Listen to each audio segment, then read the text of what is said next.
Unang nakilala ni Olivia si Brooklyn Castillo sa Canada. Halos 10 taon na ang nakalilipas. At kung hindi lang kailangang bumalik siya noon sa Pilipinas, marahil ay nauwi sa matamis na pagtitinginan ang pagkakakilala nilang iyon. Ngunit, nang nasa Pilipinas na siya ay naputol na ang komunikasyon nila. Ngayon, isang Castillo na naman ang dumating sa kanyang buhay. Si Austin, ang kakambal ni Brooklyn. At tulad ng kakambal nito, napalapit din siya kay Austin. Kasundo niya ito sa halos lahat ng bagay. He was witty. Masaya rin siya kapag kasama ito. At hindi rin niya maisantabi ang sense of familiarity na nararamdaman niya para dito, na para bang matagal na niya itong kilala. Ngunit biglang dumating si Brooklyn at sa pagharap nila, para itong estranghero sa kanya. Biglang nawala ang damdaming iniukol niya rito noon. At sa mga pagkakataong magkasama sila, biglang susulpot sa balintataw niya ang gwapong mukha ni Austin. At yun ang nakapagpapalito sa kanya. Kahit marami nang nainom, malakas pa rin ang kabog ng dibdib ni Olivia. Ni minsan ay hindi pa niya nasubukang pumasok sa ganong klaseng lugar kasama ang kanyang boyfriend sa Pilipinas na si Joel. Ni hindi niya rin maisip kung ano ang mangyayari sa kanila ni Brooklyn doon. Naupo siya sa kama, mainit ang heater sa loob ng silid kaya hinubad niya ang suot na jacket. Maging ito ay ganun din ang ginagawa. Halos mapalundag siya nang hawakan siya nito sa balikat. Are you okay? Yeah, I'm fine. Are you sure? Yes, pilit siya ngumiti rito. Hindi ka sanay sa ganito? Hindi pa ako nakakapasok sa ganito. Tumango-tango ito. Oh, okay. Naupo ito sa tabi niya. Kinakabahan ka ba? Tiningnan niya ang lalaki. Brooklyn, ano bang gagawin natin? May dapat ba tayong gagawin dito? Di ba ang sabi ko sa iyo, gusto lang kitang makasama na tayong dalawa lang? May sinabi ba akong iba pa? Bahagya itong ngumiti. Look, I'm not going to force you into something you'll regret later. I just want to be with you. I just want to make a memory in my mind. I don't want you to go. Pero hindi ko yun pwedeng gawin. Gusto ko lang ibigay ang sandaling ito para sa atin. Yun lang ang hinihiling ko. Hinaplos nito ang kanyang pisngi. I love you, Olivia. I love you too, Brooklyn. It's crazy, pero iba ang pagmamahal na nararamdaman ko para sa iyo. When I'm with you, it's like home. I know, Olivia. Yun din ang nararamdaman ko. At hindi ko yun maiintindihan kung bakit, Brooklyn. I feel I don't wanna go back to the Philippines. Ask me to stay, Brooklyn. If you'll ask me to, I will. God, Olivia, you just don't know how much I would like to do that, but I can't. Why? Basag na ang kanyang tinig. Pakiramdam niya ay nalulunod siya sa matinding emosyon na nadarama para dito. Dahil hindi iyon ang tama. Kahit gaano kalakas ang damdaming ito, ayaw kong maging dahilan ng pagsisisi mo balang araw. Baka mas maging magulo ang lahat kung hindi ka babalik sa Pilipinas. I'm afraid that if you give up everything, then things won't work out. Brooklyn, you will always be special to me, Olivia. I'll keep you in my heart. Maybe in another time, magkikita ulit tayo. I can wait for your please. Don't make promises, Brooklyn. Nahihirapang bumuntong hininga si Brooklyn. Okay.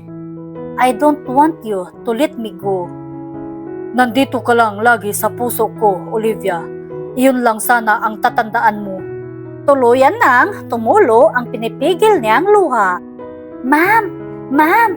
Nagulat si Olivia nang kalabitin siya ng isang estudyante. Ha? Ma'am, may klase na po tayo. Nakangiti ito habang kinakausap siya. Naku ma'am, ang layo po ng tingin mo.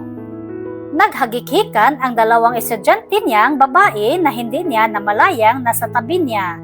Napangiti na lang siya sa mga ito. Kayo talaga. Napabuntong hininga si Olivia.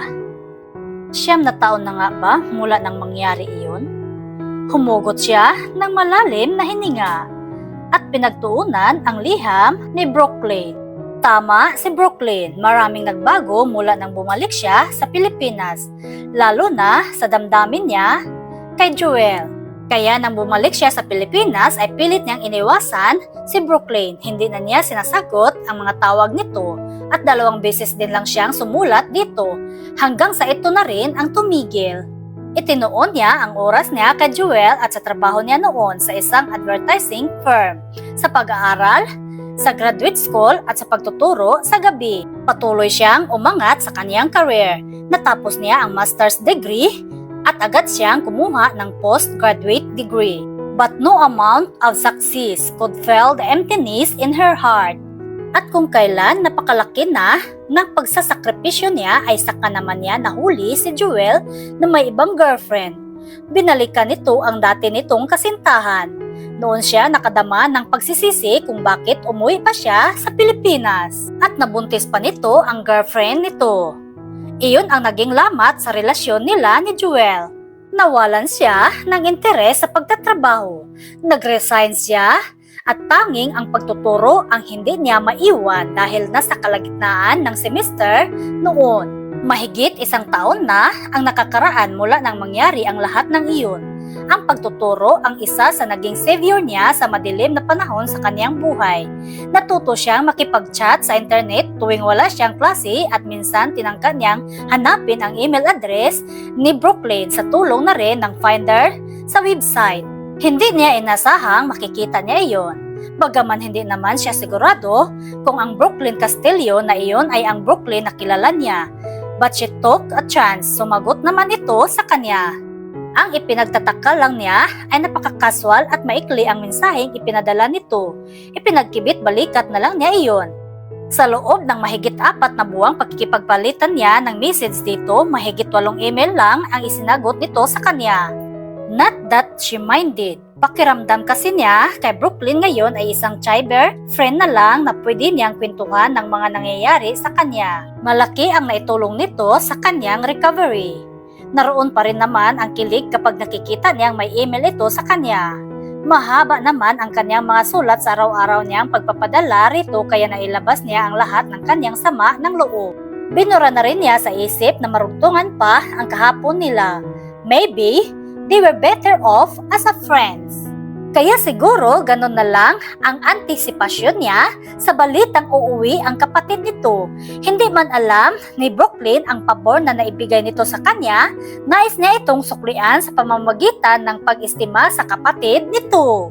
Nakangiti siya habang nagsa-sign out sa website niya. Nagmamadali na siyang tumayo at nagpaalam kay Clara. Mabilis siyang nagtungo sa classroom nila. Kailan ba ang sabi sa iyo na uwi ang kapatid niya rito? Tanong ni Clara sa kanya. Naiiritang sumagot siya kay Clara. Hindi ko nga alam hindi pa nga nag-reply sa akin Ay, iwan ko sa iyo. Ikaw itong atat na atat tapos ngayon para kang binuhusan ng yelo. Noon naman tumunog ang cellphone niya, mabilis na itong inapuhap sa bulsa ng pantalon sa katiningnan, kaagad niyang binasa ang mensahe. Kumunot ang kaniyang noo nang makitang numero lang ang nakarehistro sa inbox niya. Agad niya itong binasa at unti-unting napangiti. Clara, pakinggan mo itong message. This is Austin Castillo. Pasalubong from Brooklyn. Call me up at this number or at our house. Tumigil siya at napapangiting tumingin kay Clara. Dumating na siya, Clara. Nag-text na at may pasalubong daw si Brooklyn sa akin.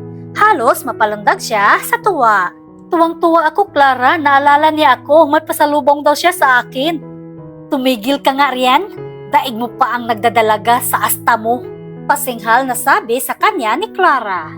Sa araw ding iyon ay tinawagan niya si Austin. Kinakabahan pa siya nang mag-ring ang cellphone. Hello, good afternoon. May I speak to Austin Castillo? Hello? Austin speaking. Malalim ang tinig nito. Hi, Austin. This is Olivia. Friend ako ng brother mo. Oh, yes. Hi, Olive. You texted me and yup, may pasalubong ang brother ko sa'yo. Napangiti siya sa narinig.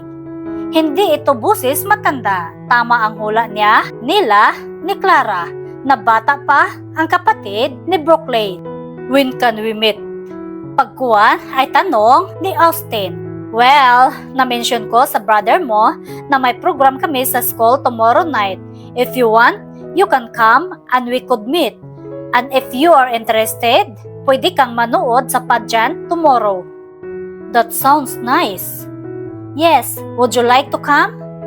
Of course. What time? 5 o'clock. Can we meet before 5? Okay. Nasa Batangas pa kasi ako ngayon. I'll be in Manila tomorrow morning. Can you call me up then para mas malinaw tayong makapag-usap? Sure. I'll wait for your call tomorrow. Yeah, I'll call you up around lunchtime to confirm if you can come. Okay, bye. Nawala na ito sa kabilang linya. Tila na malikmata namang tiningnan niya ang hawak na cellphone. Napailing na lamang siya. Kinabukasan, nang tumunog ang cellphone niya, ay agad niyang binuksan ang kanyang inbox. Napangiti siya nang mabasa ang maikling mensahe ni Austin. Nasagit na raw ito ng eskwelahan. Humahangos siyang tinungo ang gate. Nginitian pa niya ang gwardya at saka siya lumabas. Agad niyang sinipat ang mga nakatayong teenager sa labas.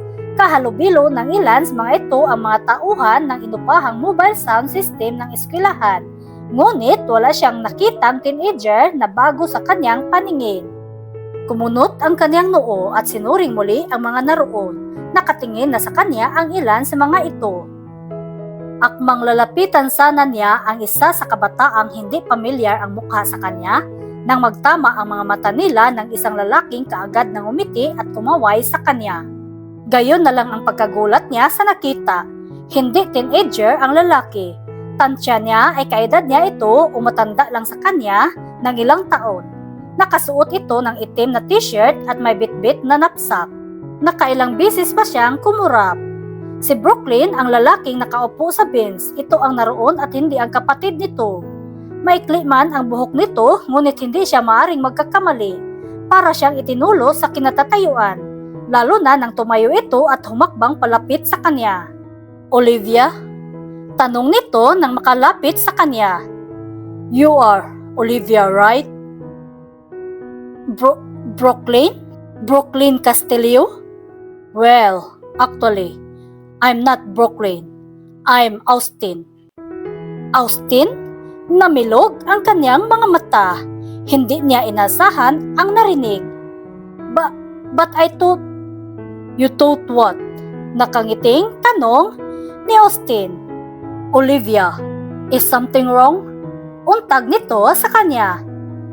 Ha? Excuse me? I thought you are Brooklyn, younger brother.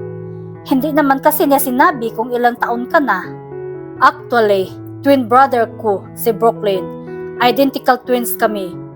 Kumislap ang mga mata nito kasabay ng pagsilay ng matamis na ngiti sa mga labi. Napigil niya ang paghinga. Nabanggit sa kanya noon ni Brooklyn na may kakambal ito ngunit hindi naman sinabing identical ang mga ito. But looking at Austin, at that moment, tila mas gwapo ito kay Brooklyn. Kambal mo siya? Identical twins? Ulit niya. Yup. Mas mabuti pa siguro pumasok na tayo sa loob. Mas makakapag-usap tayo ng mabuti, Austin. Tumango lamang ito, ngunit nanatiling nakatitig sa kanya. Pasensya ka na kanina ha? Hinging paumanhin niya. Napapangiti siya nang maalala ang nararamdaman niya nang makita ito. Wala yun. Bakit hindi ka ba naniniwala ang kapatid ko, si Brooklyn? Ang akala ko kasi, ikaw si Brooklyn. Tumaba at pumuti. Payat si Brooklyn noon, ikaw hindi. Nahihiyang pahayag niya. Pasensya na talaga, it's been 9 years ago. He looked that bad then? I'm not saying that. He was good looking. Kaya nga lang, syempre bata pa. He had his own style. Tapos, artist pa. Like what you said, it's been 9 years. Napakaraming pwedeng mangyari sa mga taong iyon. Maraming pwedeng magbago. Actually, if you see my brother now, baka sabihin mo ring ako siya. Sabi nga ni Brooklyn, baka hindi mo raw ako mamukhaan, but the two of you were very close before. And you did not forget him. Nakilala mo ako eh. I can never forget Brooklyn's face. I just did not expect the changes. Well, I can't blame him kung sinabi niya na hindi kita makikilala kahit na magkamukha kayo. Buti ka pa nga mas positive ka na ako ang imimit mo. It was easy. I told myself that the first woman who will come out from the gate would be you.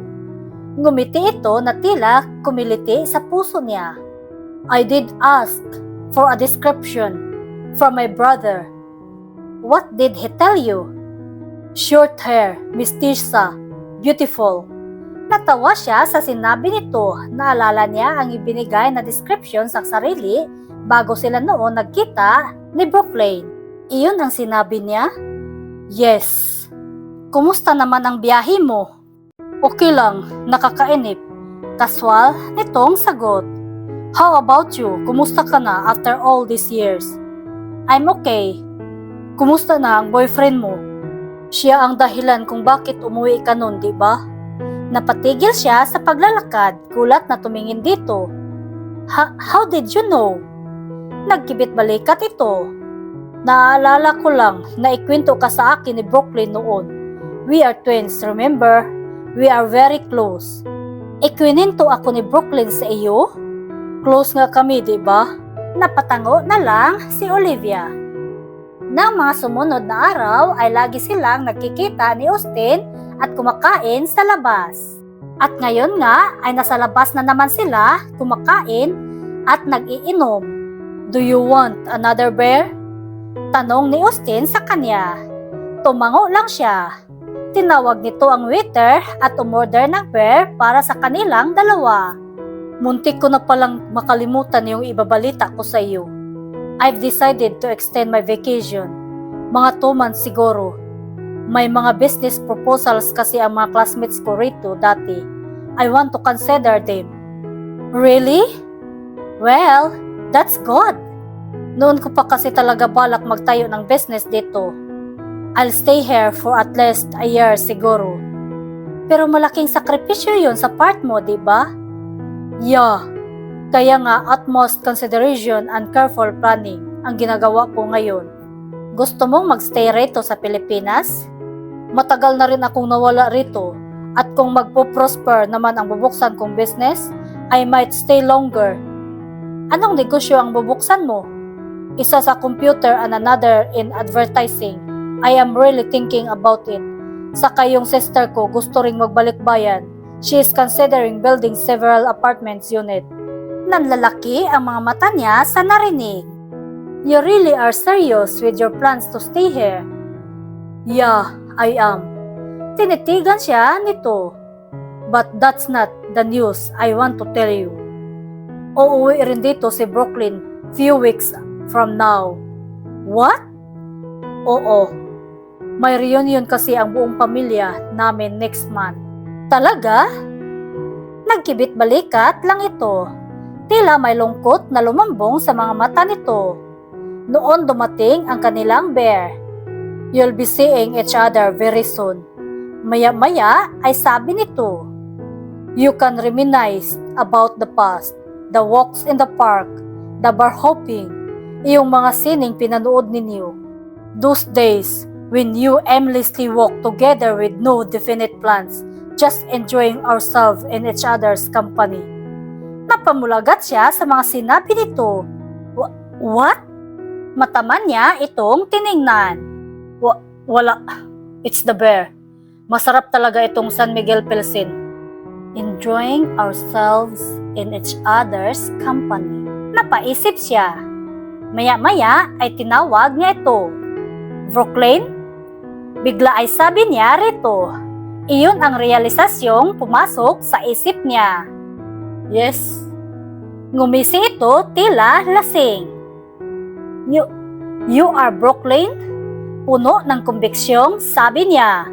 Pumunot ang noo nito. No? I'm not Brooklyn. Bakit ka sumagot nang tinawag kitang Brooklyn kanina? Akala ko Austin ang sabi mo. No, I know you heard me right. Sabi niya, are you Brooklyn? Ako nga si Austin. Bakit parang ang dami-daming ikinwento sa'yo si Brooklyn about us? Saka, bakit ngayon? Habang kasama kita, pakiramdam ko, si Brooklyn ang kasama ko. Huwag mong sabihin pati ugali ay pareho kayo. We have many things in common. Masaya siya lagi noon na nakakasama kanya, and he would always tell me about it. Paliwanag ng lalaki. But that was almost 10 years ago.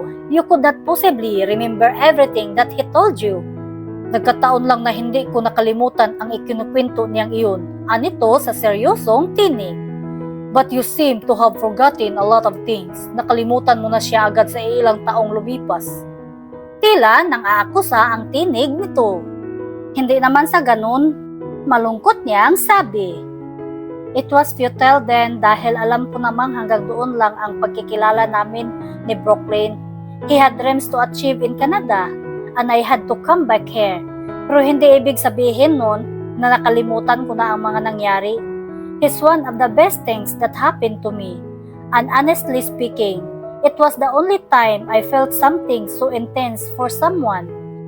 Ganon ba ang nadama mo habang magkasama kayo ni Brooklyn noon?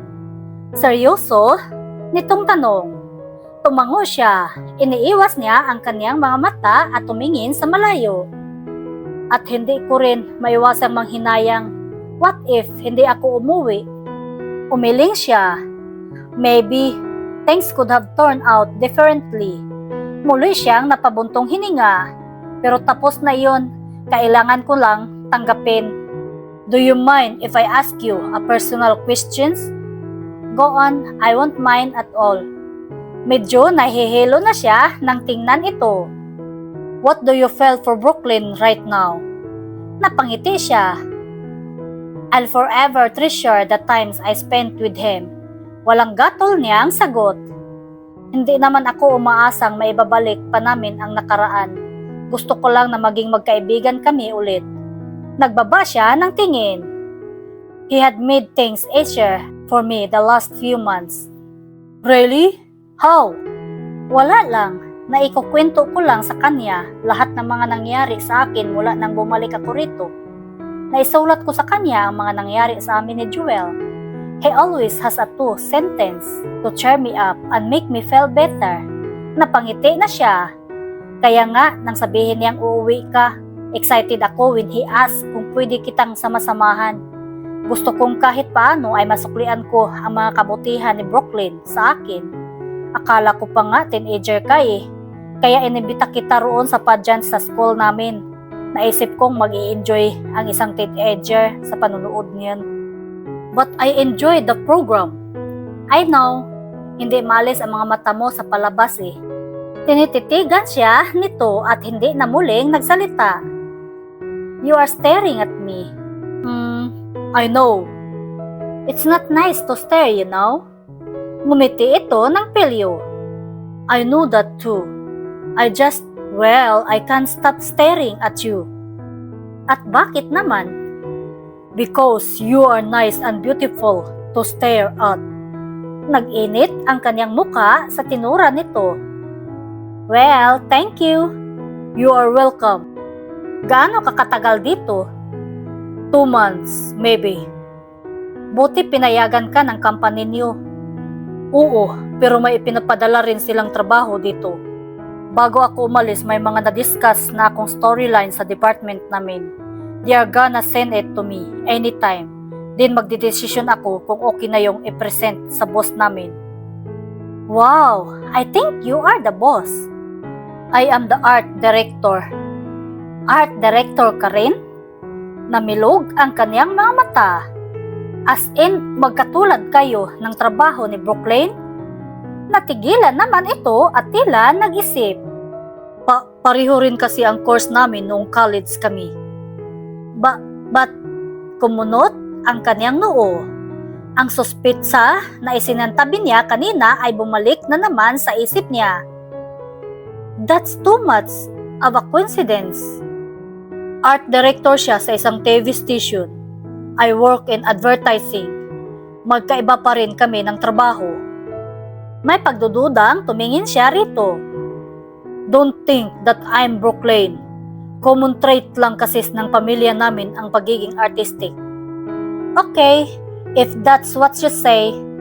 Aniya, bagaman hindi pa rin lubusang naniniwala.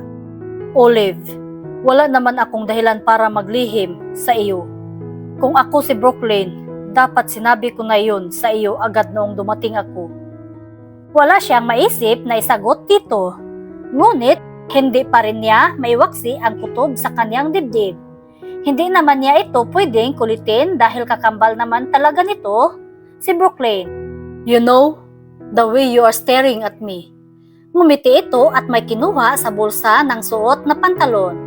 Here, para hindi ka na magduda. Picture naming magkakapatid. Si Brooklyn yung naka-green. Naiiling nang napangiti siya nang makitang ibang-iba na ang itsura ni Brooklyn ngayon. Oo nga, magkamukha talaga kayo. Ibinalik niya rito ang litrato. But why do I have this feeling na ano? Nakangiti pa rin ito. Na you like me? Hindi ah. Buong tamis niya itong nginitian. Isang kapilyahan ang pumasok sa isip niya. Okay, you two can play your game. I just felt you are Brooklyn. But since you said you are not, the two of us can play your game. Pero walang sisihan ha? Tumaas ang kilay nito. Sisihan na ano? Na baka ma-inlove ka sa akin.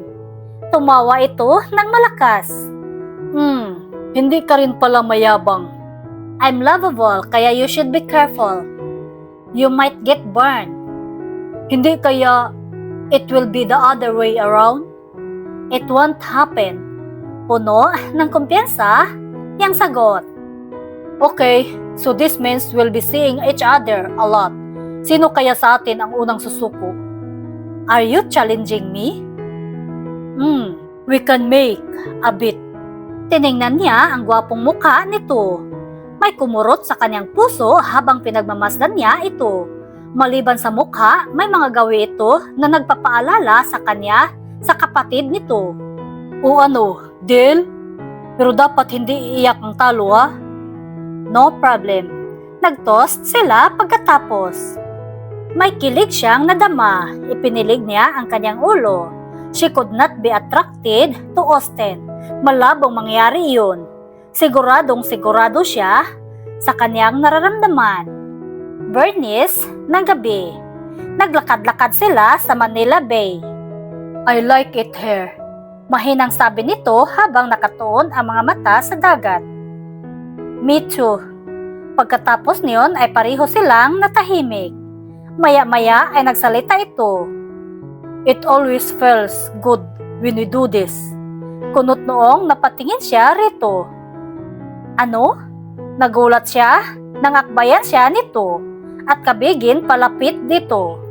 Kung titingnan ng iba, para silang magkasintahan nito habang masuyo itong nakaakbay sa kanya at hinahawi ang ilang hibla ng kanyang buhok na tinatangay ng malakayas na hangin.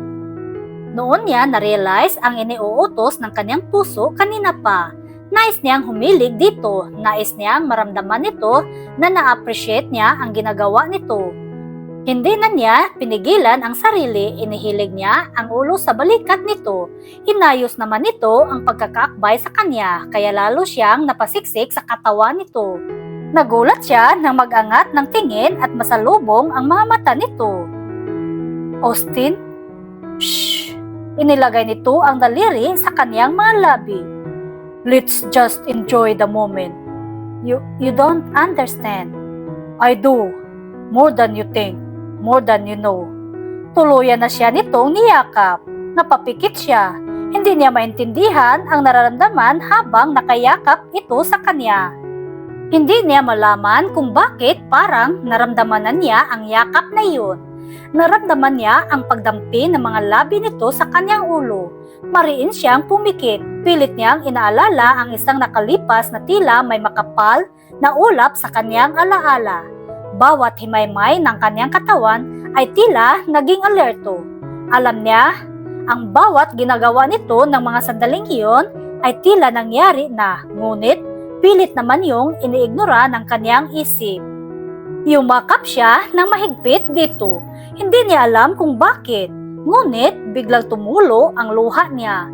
Nahihirapan ang kanyang kalooban dahil gusto niyang maalala si Brooklyn, ngunit salungat naman ang nadarama niya para kay Austin.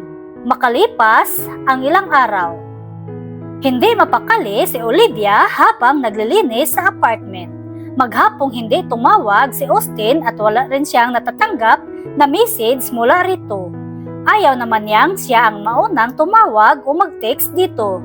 Kaya nga umuwi na lang siya ng maaga at naisipang maglinis. Uupo na sana siya sa sofa nang may marinig siyang kumatok sa pinto. I'm sorry, hindi ako agad nakapunta rito. It's okay, alam kong busy ka. Actually, galing ako ng Pampanga. Sinundo ko ang lula ko. Next week na kasi ang reunion namin. Saka dumiretso ako sa airport pagkahatid ko kay lula sa bahay. Bagya itong ngumiti. Sinundo ko si Brooklyn. Natilihan siya sa narinig. He's looking forward to seeing you. Pagod nga lang siya kaya nagpahinga na sa bahay. Pinuntahan lang kita kasi hindi ako nakatawag sa iyo kanina. Ganon ba? I'm sure you are excited to see him too. Dugtong nitong pilit ang ngiti. Yes, I am. Pilit din siyang ngumiti. Matagal siya nitong tinitigan bago muling nagsalita. I have to go. I'll call you up kapag nakauwi na ako. Hinaplos nito ang kanyang buhok at saka nagtungo sa pinto. Lumingon ito muli at tuluyan nang lumabas. Kinabahan si Olivia na hindi niya mawari. Nanlalamig ang mga kamay niya habang hinihintay ang pagdating ni Brooklyn sa pinagkasunduan nilang lugar ni Austin. Pinilit niyang dumating doon ng mas maaga. Ngunit hindi niya madama ang excitement na inasahan niya. Wala na ang kilig na nararamdaman niya noon sa tuwing makikitang may email ito sa kanya. Sa kauna-unahang pagkakataon, naramdaman niyang tila napakatagal na ng panahong nangyari iyon. Olivia? Narinig niya ang tawag sa kanya. Nag-angat siya ng tingin. Hindi siya kaagad nakapag-react sa nakita. Kumunot ang kanyang noo. Brooklyn? Tipid siyang ngumiti. It's good to see you, Olivia. Nakangiting sabi nito. Sabi sa akin ni Austin hindi mo raw matandaan ang mukha ko. Well, it's been years. Aniya? I'm sorry, Olivia. Okay lang. Hindi mo kasama si Austin? Tanong niya. It's better, it's just the two of us. Don't you think? Well, you are still as beautiful as before. Thank you. Sasama sana ako sa inyo kagabi but I was so tired. Ang dami ko pa kasing tinapos na trabaho bago ako umalis ng Canada. But I am really looking forward to meeting you again, Olivia. Masaya ang tinig nito, ngunit tila malamlam yon sa kanyang pandinig. Ayaw niyang isipin na pipilitan lamang ito sa ipinapakitang pagkaaliw sa kanya. Ako rin.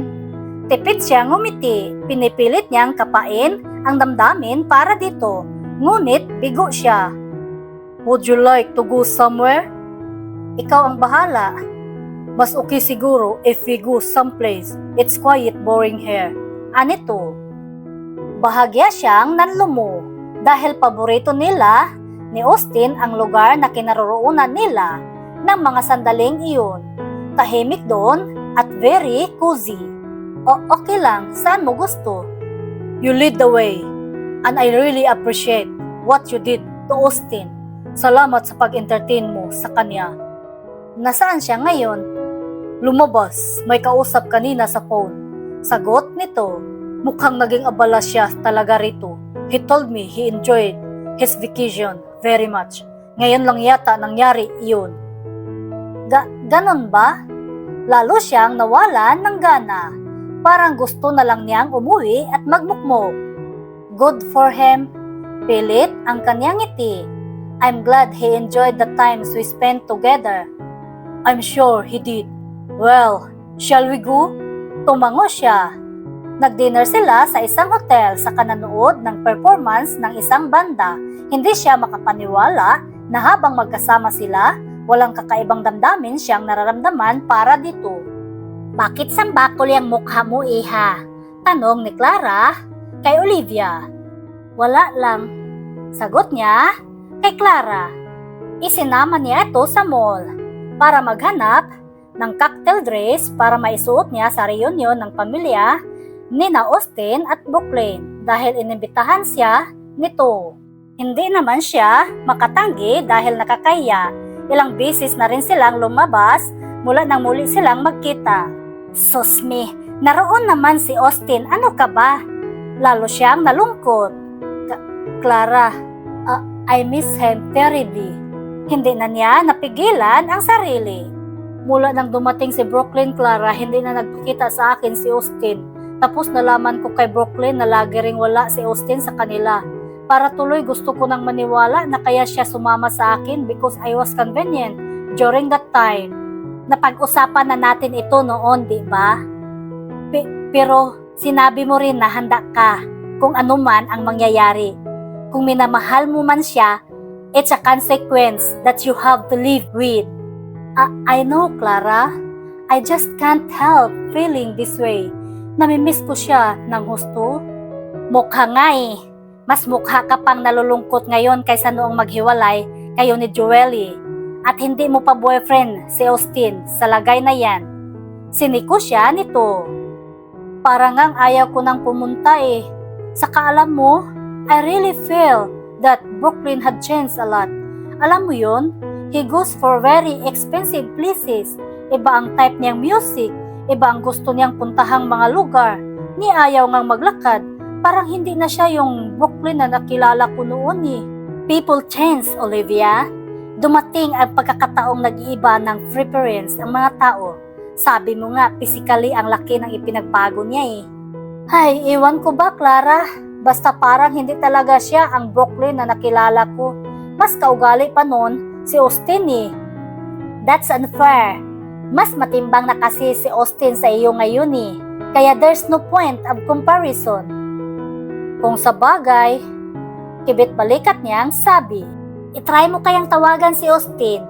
Malay mo ba na baka pakiramdam niya ay hindi mo na siya kailangan dahil nandito na ang kakambal niya? Napaisip siya sa sinabi nito. Paano nga kung tama ito? Sa tingin mo, Clara, dapat ko ba siyang tawagan? Oo naman. Kausapin mo, kumustahin mo, yayain mong lumabas ngayong gabi. Nahihiya ako eh. Huwag ka nang mahiya-hiya dyan. Tawagan mo na siya ngayon na. Hindi na siya nagdalawang isip. Agad niyang kinuha ang telepono at tinawagan ang numero ni Austin. Nang lamig ang kaniyang mga kamay nang mag-ring ang telepono sa kabilang linya. Pagkaraan ng ilang saglit ay may sumagot niyon. Hello? Anang busis ng babae. Hello? May I speak to Austin? Si Austin? Saglit itong natahimik bago muling nagsalita. Busy siya eh. Can you call later? Napakunot na siya. Pamilyar sa kanya ang tinig ng babae. Hello? Are you still there? Tanong nito ulit. Hana? Olivia? Is that you? God, it's been a long time. Nagtataka si Olivia kung bakit hawak nito ang cellphone ni Austin. Magkasama kaya sila? Tanong niya sa kanyang isip. Yes. Kumusta ka na, Hana? I'm fine. Magkasama kami ni Austin. Mga last minute shopping for the reunion. Pupunta ka ba dito bukas? Yes. Pupunta ako. God, excited na akong magkikita tayo uli, Olivia. Yeah, I have to go. I'll see you there. Okay, bye! Bagsak ang mga balikat niya nang humarap siya kay Clara. O ano ba yun? Ba't si Hana ang kausap mo?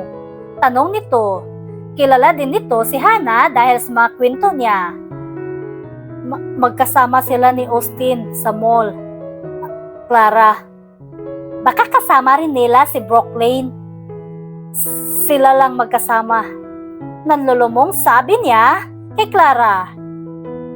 Kinagabihan, nakapatay ang lahat ng ilaw sa bahay nang marinig ni Olivia ang marahang katok sa pinto. Hindi siya kumilos sa kinauupuan. Sinadya rin niyang isara ang lahat ng bintana upang hindi siya masilip mula sa loob. Tao po, Bia? Anang tao sa labas ng pinto. Ini-off din niya kanina ang kanyang cellphone. Magdamag siyang hindi nakatulog. Pagdating ng alas 7, nag-text na siya kay Brooklyn na hindi siya makakadalo sa reunion ng pamilya nito. Sinabi na lang niyang may emergency sa probinsya nila. Pagkatapos niyon ay ni-off na niya ang kanyang cellphone. Olivia, are you there? Alam niyang si Austin ang nasa labas. Hindi naman niya inaasahang susunduin pa siya ni Brooklyn. Olivia, are you there? Tawag nitong muli. Nagtatalo ang kalooban niya kung sasagutin ito o hindi. She was a mess. Maghapon lamang siyang nakahiga. Ni hindi pa siya nakakapag-almusal. Wala siyang ganang kumain. Ni magsuklay ay hindi niya magawa. Hindi niya alam kung ano ang iisipin. Maya-maya ay may narinig siyang mga yabag papalayo. Isang linggo na ang nakaraan. Kagagaling lang nila sa grocery at sinamahan siya ni Clara sa pamimili. Huy, ano na? Untag ni Clara sa kanya. Sabi ko naman sa iyo ayaw kong pag-usapan ang bagay na iyan, di ba? Hindi ko kasi matiis. Isang linggo ka ng ganyan. Ayaw mong pag-usapan, ayaw mong magkwento, ayaw mo lahat. Ano ba naman yun? Hindi ko pa kasi kaya. Pero talaga bang wala man lang siyang ginawa para magkita o magkausap man lang kayo? Ha, Olivia? Wala nga. Sagot niya. Si Brooklyn, hindi ba nag-text sa'yo? Nag-text siya sa akin. He was very apologetic about what happened last week. Pupunta raw siya sa Boracay this week and then to Bohol. Iyon lang at hindi na nag-text uli. Ano ba yun? Talagang wala siyang interest tungkol sa inyong dalawa, ha? Lumapit si Clara kay Olivia. Pero napag-usapan na natin ito noon, di ba? Mapait siyang umiti. Dapat handa ako sa kahit anong mangyayari. Tuluyan nang nalaglag ang luhang pinipigil niya. Sinubukan mo na bang tawagan siyang ulit? Umiling si Olivia. Baka masaktan lang ako, susubukan ko na lang nakalimutan siya. Bumuntong hininga siya. Pilit na kinakalma ang sarili. Ang hindi ko lang kasi maintindihan, hindi naman ganun katagal kaming nagkasama. Suminghot siya, pero parang pakiramdam ko, nagawa niyang pasukin agad ang puso ko. I don't know, it's crazy, pero parang napakatagal ko na siyang kilala at minahal ko na siya noon pa. Olive, it's hurt me, you know, Clara?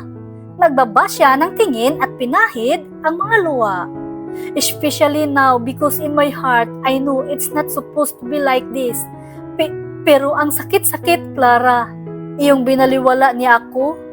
I really am trying my best not to feel this way. Pero hindi ko maiwasan, Clara. Dahil lang siguro, he's the only person you put your guards down, Olivia. Mula kasi nang maghiwalay kayo ni Joel, hindi ka naman naging magiliw sa mga nanliligaw sa iyo. Naging mailap ka. Ngayon ka lang uli nag-date. Tapos ganito pa ang nangyari. Yung familiarity na nararamdaman ko, Clara, iyon ang hindi ko maintindihan. Hindi ito sumagot. Nakitingin lang ito sa kanya, puno ng simpatya ang anyo ni Clara. Isang linggo ang matuling lumipas. Tapos na ang klase ni Olivia ng araw na iyon. Nasa labas na siya ng campus nang marinig niya ang pamilyar na busina ng sasakyan. Nagangat siya ng tingin at nakita niya si Joel. Nasa loob ito ng kutsi at kinakawayan siya. Napasimangot siya. Bakit ka nandito? Salamat sa very warm welcome mo. Sarkastiko nitong sagot.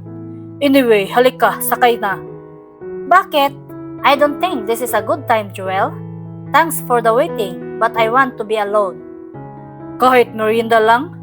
I don't want to go out with anyone. At saka, hindi ba sinabi ko na rin naman sa iyo na wala na tayong pag-uusapan? Patahimikin mo na ako? Ako lang ang kayang umintindi ng ugali mo, Olivia. Kita mo, iniwanan ka na kaagad ng boyfriend mo. You are meant for me. Kaya halika na. Nag-init ang kanyang ulo sa sinabi nito. Ang kapal ng mukha mo singhal niya. Wala ka nang pakialam kung anuman ang mangyari sa akin at kung ganun nga kalaki ang diferensya ng ugali ko na ikaw lang ang makakasundo ko, I'd rather be alone. Galit na tinalikuran niya ito, hindi pa siya nakakalayo nang maramdaman ang paghigit sa braso niya. Ano ka ba? Kung mas nakaakala mo kung sino kang importante Sigaw nito. Tigilan mo na ako, pwede? Sumama ka sa akin at mag-usap tayo. Ayoko, pabayaan mo na ako. Gusto ka lang namang mag-usap tayo Ayoko nga, pinipilit niyang makawala sa mahigpit nitong hawak. Nasasaktan ako, bitiwan mo nga ako. Ang kulit mo kasi, sumama ka na sa akin. Sinabi na kasi sa iyo na ayaw na niyang sumama sa iyo, hindi ba? Sabad ng isang tinig mula sa kanyang likuran na tila nagpatigil sa pintig ng kanyang puso. Nanlaki ang kanyang mga mata nang makita ito. Kunot ang noo at nagbabanta ang tingin kay Jewel. Austin? Ano bang pakialam mo? Sabi naman ni Jewel dito. Hindi mo ba narinig ang sinabi ni Olivia? You let her go. Puno ng otoridad ang tinig nito. Bigla naman siyang binitiwan ni Jewel. Ayaw na ayaw ko nang makita o mabalita ang kinukulit mo pa si Olivia. Banta ni Austin kay Jewel. Naningkit naman ang mga mata ng huli. Tinatakot mo ba ako? I'm just warning you. Huwag mo nang kulitin ang girlfriend ko. Ngayon, for once, isipin mo naman ang ikaliligaya niya, hindi ang sayo. Masuyo siyang hinawakan ni Austin sa braso. She deserved to be happy. Bumaling ito sa kanya. Let's go, Olivia. Hindi pa rin siya nakakabawi ng lubusan sa pagkabigla, kaya hindi na siya nakapagprotesta, ni hindi na niya nilingon si Jewel. Hanggang sa makasakay siya sa kotse ni Austin ay hindi na humabol sa kanila si Jewel. Kanina pa ako sa labas, I was waiting for you. Kaya lang nakita ko ang kotse ni Jewel, akala ko kasi sinusundo ka talaga niya. Paliwanag ni Austin nang makasakay na ito.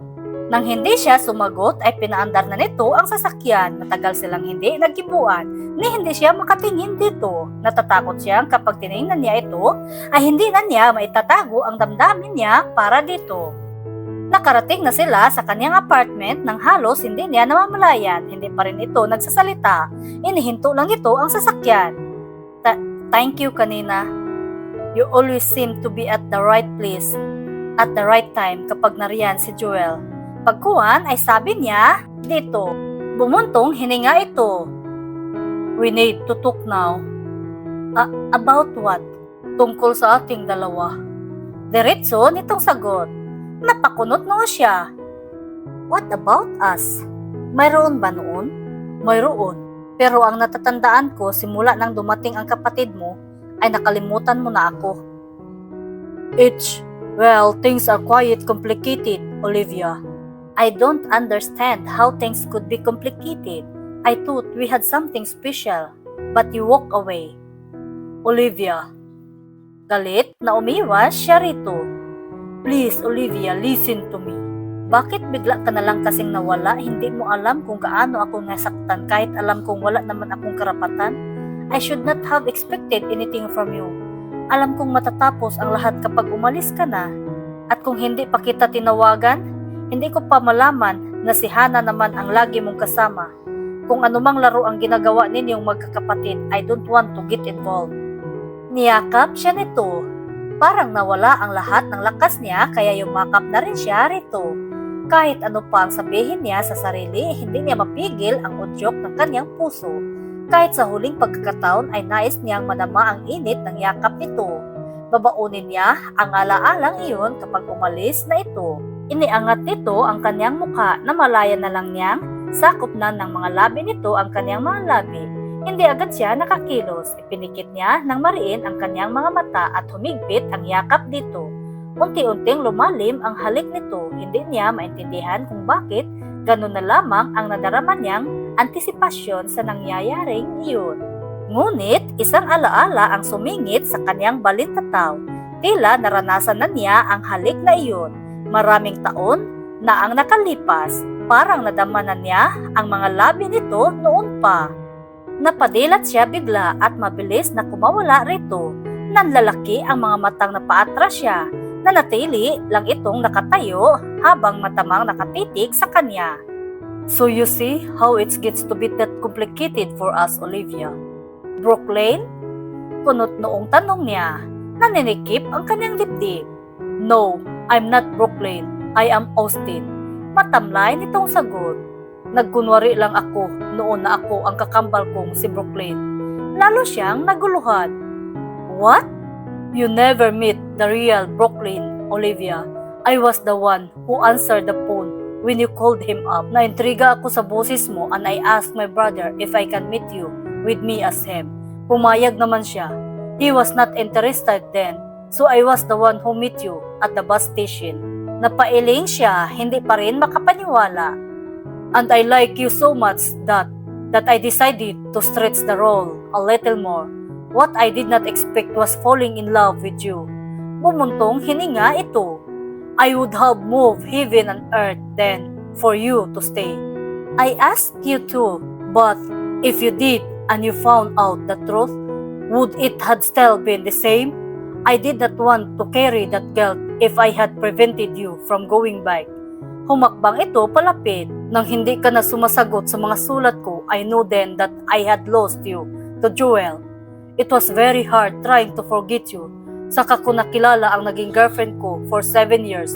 During that time, I learned to let your memories go. After 9 years, nang sabihin sa akin ni Brooklyn na nag-email ka sa kanya, pinakiramdaman ko ang aking sarili. Akala ko nabura na ang damdamin ko sa iyo. Then he asked me if I would like to see you again. That thought made me anticipate this journey back home. So I said yes. Si Brooklyn? Bakit hindi mo sinabi sa akin noon pa? Hindi ko napaghanda ng damdamin ko para sa iyo nang magkita tayong muli. All I wanted was to see you again at masiguro ko sa sarili kong nakalimutan na kita. But one look at you, that sweet smile, the same sparkle in your eyes, alam kong hindi ko nakakayaning mawala kang muli sa akin. Hindi mo lang alam kung gaano ako nagpapasalamat na magkamukha kami ni Brooklyn. It gave me the chance to be with you again. I thought I'd let us discover each other. I was determined to make you fall in love with me again as Austin. I wanted to make a new start for us. Hindi ko nga lang ini-expect na ganito ang mangyayari. Habang magkasama tayo, bumabalik ang damdaming inakala kong nalimot ko na. And this time, my feelings for you is more intense. Mas malalim, and the thought of losing you is unbearable. Bakit hindi mo sinabi noon pa? Pilit niyang pinahinahon ang sarili. Nangilid ang luha sa kanyang mga mata. I love you, Olivia. Pero niloko mo ako. Pumuntong hininga ito. I never intended to do that. All I wanted then was to meet you. Pero hindi ko napigilan ang sarili ko na mahalin ka. Tinitigan siya nito. Gusto ko lang namang mahalin mo ako bilang ako. I wanted to tell you everything for so long pero natatakot ako. Mataman siya nitong titigan bago muling nagsalita. Mahal na mahal kita, Olivia, noon pa. Kaya pinilit kitang iwasan dahil hindi ko alam kung paano ipapaliwanag ang lahat. Kung paano ko ipaintindi sa iyo that I am scared of losing you. I'm sorry. I am so sorry, Olive. I'm leaving next week. Hindi na kita guguluhin, but nothing could change what I feel for you. Hindi kita masisisi kung nagagalit ka man sa akin. I'm really sorry, Olive. Nang hindi siya magsalita ay tumalikod na ito. Gusto sana niya itong habulin at pigilan. Ayaw naman niyang magkahiwalay sila na hindi nagkakaintindihan. Ngunit naalala niya ang mga nangyari. For 9 years, niloko siya nito. She could not just trust him.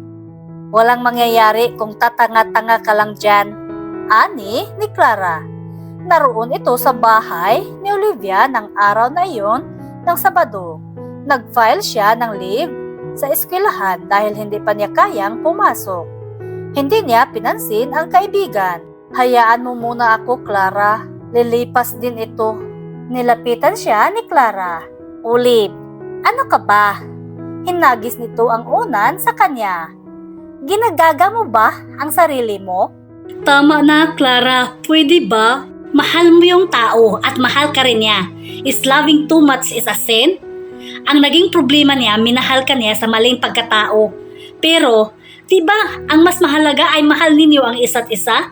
Balibaliktarin mo man ang mundo, si Brooklyn sa Canada at si Austin sa Pilipinas ay iisa lang ang lalaking mahal mo. Niloko niya ako, Clara. What more lies is he capable of telling me? Paano pa ako magtitiwala ng lubos sa kanya? Olivia, walang taong perpekto. Minahal mo rin si Austin noon, kahit na riyan pa si Joel sa buhay mo. Huwag mong husgahan iyong tao, Olivia. Minsan lang dumating sa buhay mo ang isang tulad ni Austin. Hayaan mo ba? Namawala lang sa'yo? Clara, ano ang gagawin ko?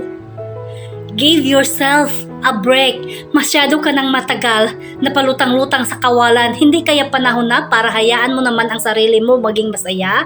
Ha? Hindi siya sumagot. Sa halip ay nahiga siya sa sofa. Kunot ang noo at malalim na nag-isip. At sa pagkakataong iyon, medyo gumaan na ang kanyang pakiramdam. Nanlalamig ang mga kamay ni Olivia habang naglalakad patungo sa bahay ni na Austin. Nang makapag-isip siya ng mabuti ay agad siyang naligo at nagbihis. Natutulog pa si Clara nang umalis siya ng bahay. Hindi na niya kayang ipagpabukas pa ang pagnanais na makita at makausap muli si Austin. Napatanga siya nang tuluyang makita ang tahanan ng pamilya nito. Napatigil siya nang nasa tapat na siya ng gate. Hindi niya magawang pindutin ang doorbell. Pakiramdam niya ay naliliit siya, hindi niya inasahang ganun kayaman ang pamilya ni na Austin. Tumalikod siya, magsisimula na sana siyang humakbang nang marinig niyang bumukas ang gate. Napahinto siya at otomatikong lumingon. Pareho silang natigilan ni Austin nang magtama ang kanilang mga mata. Mabilis siyang tumalikod at naglakad na. Olivia, wait! Huminto siya sa paglalakad at nilingon ito. Humahangos itong tumatakbo palapit sa kanya. Austin? Ngumiti ito. Your hair. Hinawakan ito ang kamay niya. Hindi niya alam ang sasabihin. Parang nakalimutan niya ang pakay kung bakit siya naroroon. Pupuntahan sana kita, Olivia.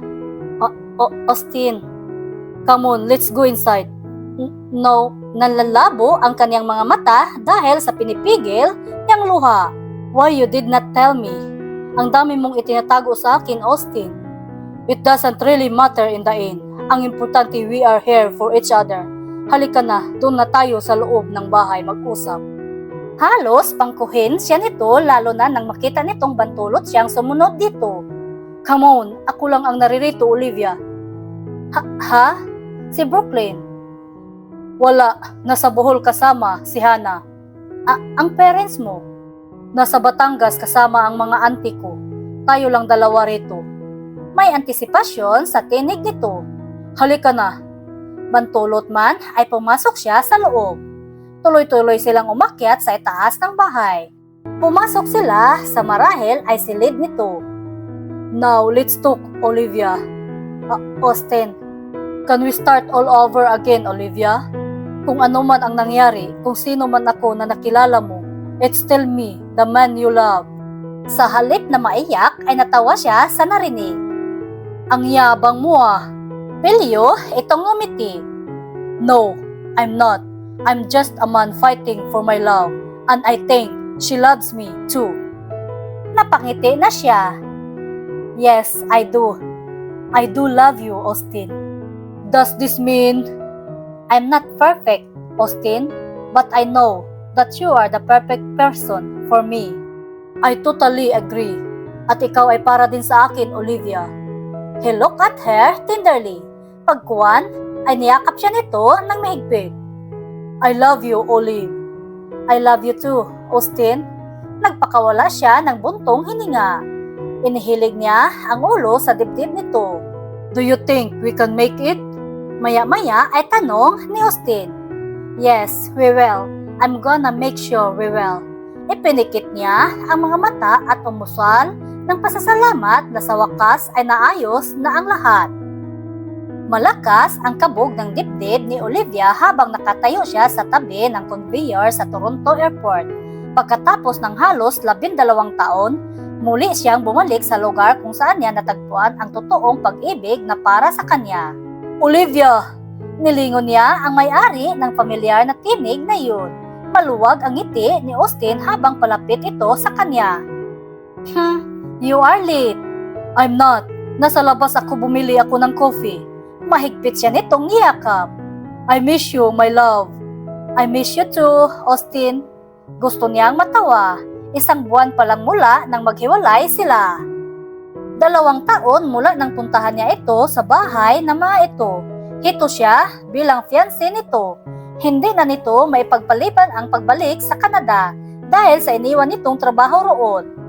Sa mga nagdaang panahon, napatunayan niyang si Austin ang lalaking talagang nakalaan para sa kanya.